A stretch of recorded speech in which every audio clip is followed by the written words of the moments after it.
Isa ka rin man tulad kong commuters mga kalas, yung alam mo yun, yung pagod ka tapos syempre makakatulog ka sa daan. Kaya ingatan mo yung mga gamit mo kapag nakatulog ka sa daan. Tulad ng ex mo na hindi ka inangatan, na sinabi niya iingatan ka niya pero hindi.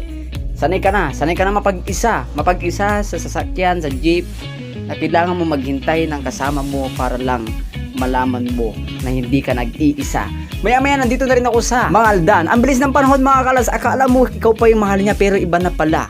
'Di ba? Naiisip ko mga kalas, magbayad ka, wag kang mahiya. Naman pag hinahuli ka, nakakahiya ka, wag kang mag 1, 2, 3, gusto mo pagalitan ka ni Doraemon. Ay, naku naman mga kalas, magbayad kayo!